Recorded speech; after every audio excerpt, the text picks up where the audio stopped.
Nifty 50मध्ये आज bearish move मी track केला होता. तर आज जे गॅप डाऊन ओपन झालेलं आहे निफ्टी 50चं मार्केट, त्याच्यानंतर थोडीशी ग्रीन मूव्हमेंट इथे झालेली आहे. त्याच्यानंतर हे जे इन्व्हर्टेड हॅमर आपल्याला कॅन्डल्स दिसतात ते 1 2 3 कॅन्डल्स दिसतात ते, आणि त्याला रेड कॅन्डलने ब्रेक केलेला आहे डाऊन साईडला, म्हणजेच बिअरिश मूव्ह इथे चालू झालेला आहे. तर मी इथे एंट्री घेतली होती या डब्ल्यू जो डाऊनवर्ड फॉलिंग डब्ल्यू आहे आणि तो फेल झालेला आहे. इथे मी एंट्री घेतली होती.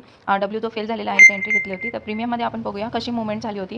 याच्यासाठी मी जो प्रीमियम घेतला होता 25,300 पीचा, आणि त्याच्या प्रीमियमच्या चार्टमध्ये सुद्धा एक डब्ल्यू पॅटर्न क्रिएट झालेला आहे. इथे कन्सॉलिडेशन झाल्यानंतर 9 EMAला ब्रेक करून ही ग्रीन कॅन्डल 12-13ला ही वरती गेलेली आहे, आणि तिथे आपली एंट्री असू शकते, किंवा कन्फर्म एंट्री हवी असेल तर ह्या डब्ल्यूच्या ब्रेकनंतर आपण इथे एंट्री करू शकतो. आपली एंट्री नियर बाय 25-26ला असेल, आणि यांनी हाय लावला आहे 90चा.